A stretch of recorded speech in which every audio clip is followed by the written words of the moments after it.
Apoio Essential Care, agora em Santa Catarina. Home Care com conhecimento, ética e respeito. Call Center 99822-7582.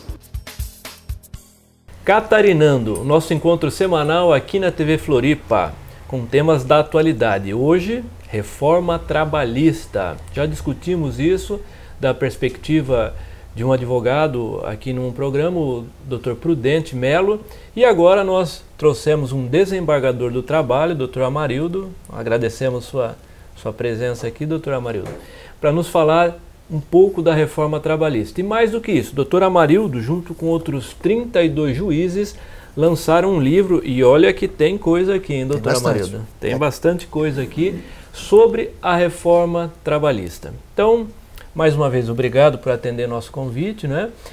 Dr. Amarildo Carlos Lima, ele que é desembargador do TRT de Santa Catarina, da 12ª região. Dr. Amarildo, primeira coisa, mudou muita coisa nessa reforma ou foi só para cosmética? Olha, bom, primeiro eu agradeço a oportunidade de estar aqui dizendo alguma coisa a respeito da reforma trabalhista e também divulgando a nossa obra coletiva que foi feita, foi elaborada por juízes. Eu diria que a envergadura dessa obra já demonstra que a mudança não foi apenas superficial, não foi apenas cosmética. Ela foi realmente intensa, envolveu a ordem de mais de 100 artigos, 102 artigos para ser mais especificamente. E aí, então, estudando o assunto, envolvendo a nossa escola judicial aqui do estado de Santa Catarina e também a Associação dos Magistrados, surgiu a ideia e a oportunidade de transformá-la em um livro, para tentar compreender melhor a nossa reforma trabalhista, que há muito tempo já se vinha gestionando a respeito de uma reforma trabalhista, mas essa reforma trabalhista em si, ela foi elaborada de uma forma bastante apressada. Então, muitos itens que estamos tratando nesse livro, que são tratados por outros autores, outros doutrinadores, elas não foram devidamente debatidas no Congresso Nacional. Ou seja, aquela maturidade da lei não foi feita a tempo e a termo, né? E então, o trabalho das escolas judiciais como um todo foi justamente se debruçar para procurar entender qual o alcance e intensidade dessa reforma trabalhista. Aí foram gerados diversas emendas da nossa escola judicial, daí se passou à Associação dos Magistrados e surgiu a ideia então da elaboração desse livro, capitaneado aí pelos nossos colegas, o professor Daniel Lisboa e também o professor José Lúcio Munhoz, que são os organizadores. E aí nos reunimos em 32 juízes, dentre substitutos, é bem democrático, substituto, titular, desembargador e também juízes aposentados, mas todos juízes do trabalho e preocupados com a interpretação dessa reforma trabalhista. Sim. Sobre esse debate que não foi suficiente, né, e a gente já entrevistou várias personalidades aqui, desde o movimento sindical, advogados, autoridades inclusive, talvez um indicativo seja esse, que ao final da quase aprovação, o governo precisou fazer um acordo para editar uma medida provisória. Como é que foi isso, o senhor que acompanhou esse movimento? Perfeitamente, né? E essa é uma conversa de bastidor, mas que não é negado, inclusive consta no relatório final do deputado Marinho,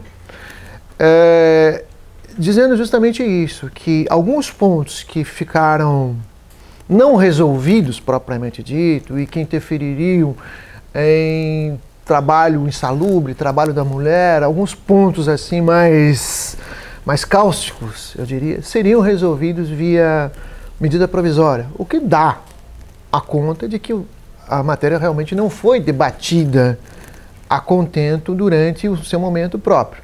Medida provisória que depois realmente foi editada e acabou perdendo validade agora recentemente. Quer dizer, voltou ao que era anteriormente.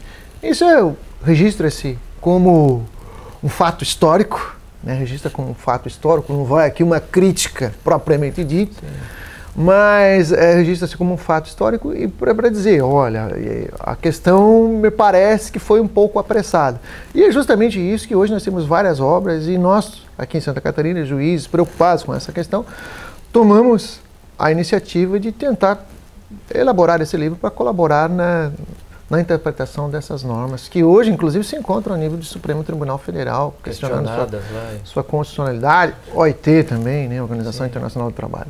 Que é até um outro ponto interessante para o pessoal entender, que uma das coisas que muitos advogados estão falando é que, apesar de mudanças na CLT, o Brasil tem vários acordos de convenções com a OIT.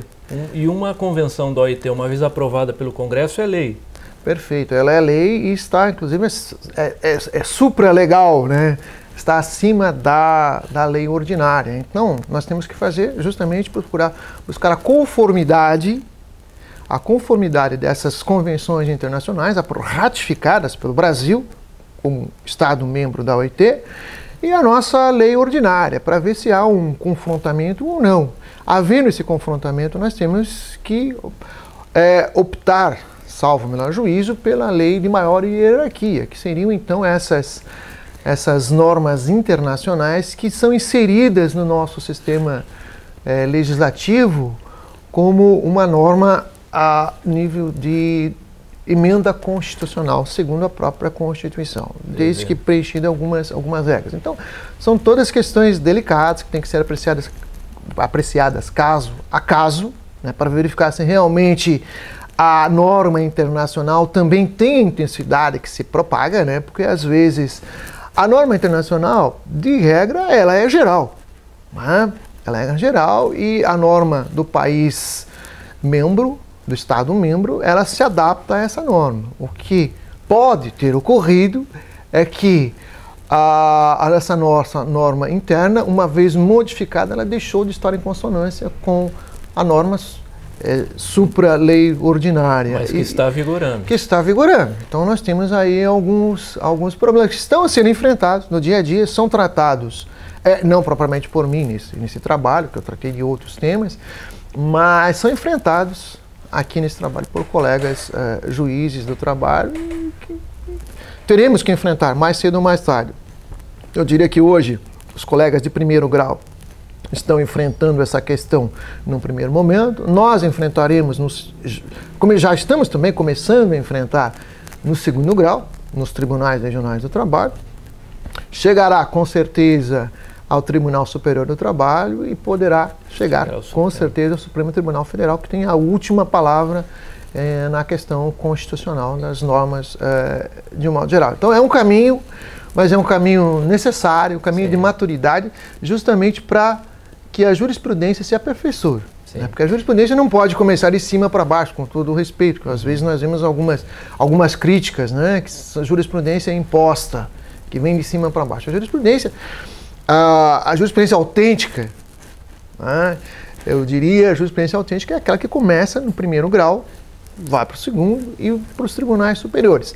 Claro que isso demanda tempo e demanda custo, e nem sempre se tem a paciência e se tem o cabedal econômico necessário, inclusive econômico necessário para se aguardar. Então, o que nós temos hoje é já o Supremo Tribunal, através da ADI e ADC, se manifestando em algumas questões, como ocorreu no caso das custas, as custas processuais, honorários de advocatícios, honorários periciais, a cargo do beneficiário da assistência judiciária, uma vez que ele possa, alterando a sua condição, sustentar essas despesas processuais, não antes da ação, não há antecipação de despesas, né? E também a questão da contribuição sindical, recentemente dirimida pelo Supremo Tribunal Federal. Então são todas questões assim, muito pontuais, muito importantes, que refletem na vida dos trabalhadores de um modo geral e também na vida sindical. Sim. Ok, nós agradecemos ao Dr. Amarildo. Aqui nosso bloco é curto, nosso tempo aqui voa, né? Mas nós vamos fazer mais um com o Dr. Amarildo agora sobre pontos específicos. Você vai poder ver no nosso canal no YouTube, digita lá TV SUDEH, SSUDEH, e você vai achar todos os nossos programas. Obrigado mais uma vez e obrigado a você que nos acompanha. Até a próxima. Apoio Essential Care, agora em Santa Catarina. Home Care com conhecimento, ética e respeito. Call Center 99822 7582.